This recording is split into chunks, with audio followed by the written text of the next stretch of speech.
से जुड़ी हुई ये खबर है। एनडीए की सीट शेयरिंग फॉर्मूला सामने आ चुके। अभी वहां प्रेस वार्ता चल रही है। एनडीए में सीटों के बंटवारे का फॉर्मूला तय हो चुका है। झारखंड में बीजेपी 68 सीटों पर चुनाव लड़ेगी, आजसू 10 सीटों पर चुनाव लड़ेगी और जदयू 2 और लोजपा 1 सीट पर चुनाव लड़ेगी।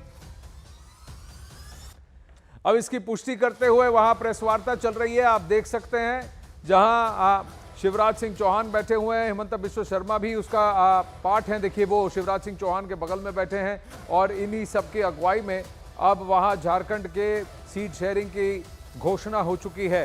चुनाव से पहले ये बीजेपी और एनडीए की तैयारी। संजय सिन्हा इस वक्त हमारे साथ लाइव जुड़ रहे हैं। संजय, आप थोड़ी देर पहले बता रहे थे कि लगभग इसी फॉर्मूले पर बातचीत हो रही थी, कुछ सीटों पर बनी नहीं थी, अब लग रहा है सारी सीटों पे बन गई बात। जी बिल्कुल, जो चर्चा थी उसी चर्चा को कॉपी पेस्ट किया गया है और जो गठबंधन के तहत आजसू को 10 सीटें दी गई है। उन 10 सीटों की अगर बात करें तो सिल्ली से जो सुदेश महतो की सीट है, सिल्ली है, जुगसलाई है, गोबिया की सीट है, रामगढ़, लोहरदगा, पाकुड़, ईचागढ़, मांडू, डुमरी और मनोहरपुर की सीट। शुरुआत में ये भी चर्चा थी कि आजसू की ओर से देखिए ज्वाइंट प्रेस कॉन्फ्रेंस जो आप देख रहे हैं, इससे पहले तकरीबन 1.5 घंटे तक सुदेश महतो की आवाज पर बैठक चली है। उस बैठक में कुछ सीटों को लेकर जिच थी। कहा जा रहा था कि टुंडी 1 सीट और 11वीं सीट है जिसकी लगातार मांग की जा रही है और सुदेश महतो 2 सीटों से उतरना चाहते हैं। लेकिन ज्वाइंट जो पीसी हुई अभी बीजेपी आजसू की, जो बीजेपी की जो पीसी हुई, उस पीसी में पहले ही हिमंता बिश्व शर्मा ने साफ कर दिया कि आपको जो बातें मैं बताने जा रहा हूं उसमें आगे भी बैठक होगी और संभव है कि उसमें भी फिर बदलाव संभव है। मतलब कि जो मैं बताने जा रहा हूं वो फाइनल नहीं है। तो अब जो गठबंधन के तहत जो बातें सामने आई है उसमें यही है कि 68 सीटों पर बीजेपी है, 10 पर आजसू है, 2 पर आपको जनता दल यूनाइटेड है जिन्हें तमाड़ की सीट जमशेदपुर पश्चिम की सीट दी गई है और एक जो है लोजपा रामविलास की है जो से चतरा की सीट दी गई है। तो कुल मिलाकर इन्हीं सीटों पर न्यूज 18 लगातार खबर चला भी रहा था और हम लोग लगातार जानकारी दे रहे थे कि आजसू को गठबंधन के तहत यही 10 सीटें दी जाएंगी। संजय आप बने रहिए मेरे साथ। वहां से शिवराज सिंह चौहान की प्रतिक्रिया सामने आई है, जरा अपने दर्शकों को सुना देते हैं। इसलिए झारखंड में हमने फैसला किया है, केंद्र ने फैसला किया है, केंद्रीय नेतृत्व ने भी तय किया है कि झारखंड के ये चुनाव एनडीए लड़ेगा मिलकर। और झारखंड में एनडीए के स्वाभाविक हमारे सहयोगी आजसू के अध्यक्ष यहां बैठे हुए हैं, सुदेश जी, उनकी टीम यहां बैठी है, भारतीय जनता पार्टी, आजसू, जनता दल यू और एलजेपी झारखंड में मिलकर चुनाव लड़ेंगे।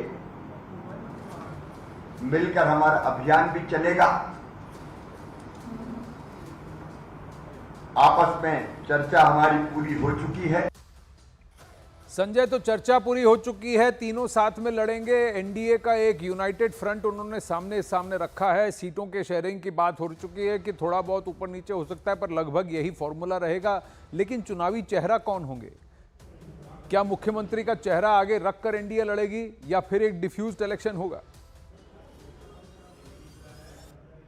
देखिए, कुल मिलाकर यहाँ पर चेहरा स्पष्ट है कि बाबूलाल मरांडी के नेतृत्व में ये पूरे जो एनडीए जो है जो कि यहाँ पर चुनाव में जाएगी। और यहाँ पर जो मुद्दे हैं, यहाँ मुद्दे साफ कर दिए गए हैं कि यहाँ पर जिस तरीके से ये अभी हाल फिलहाल में बुनियादी मुद्दे यहाँ पर बिजली, पानी, सड़क को लेकर कोई मुद्दा नहीं है। मुद्दों की गूंज जो है खाता वाली राशि जो योजनाएं हैं उन्हीं योजनाओं के टकराव पर दिख रही है। फिलहाल देखिए, मुख्यमंत्री मैया सम्मान योजना जिसके तहत जो वर्तमान राज्य सरकार है, हेमंत सरकार, वो आपको शुरुआत में 1000 रुपये जो है राज्य की 50 लाख जो महिलाएं हैं उनके लिए लेकर आई।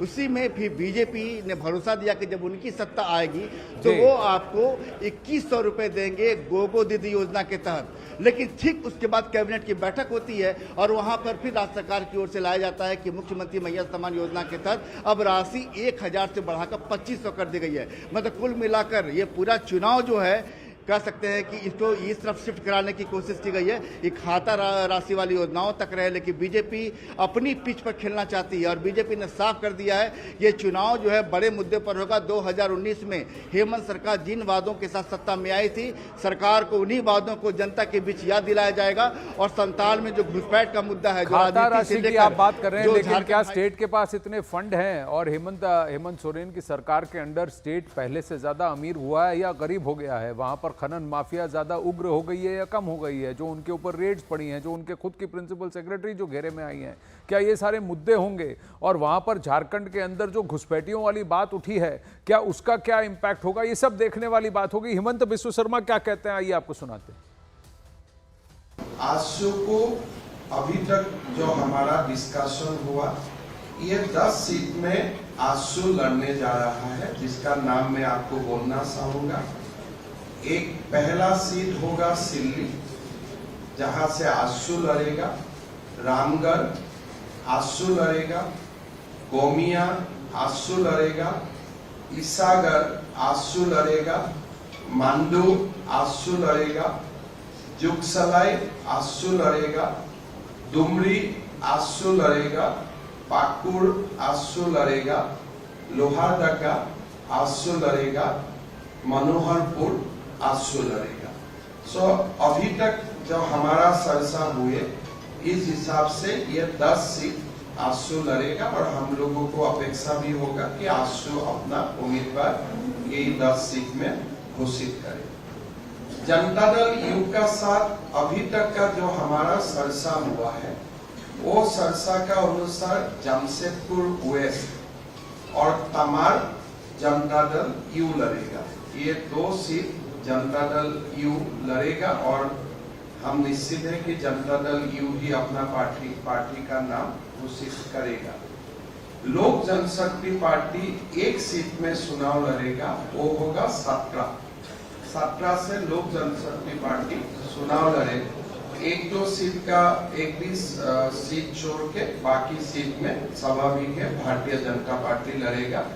यही सीट का एक मोटा मोटी जो डिस्ट्रीब्यूशन है।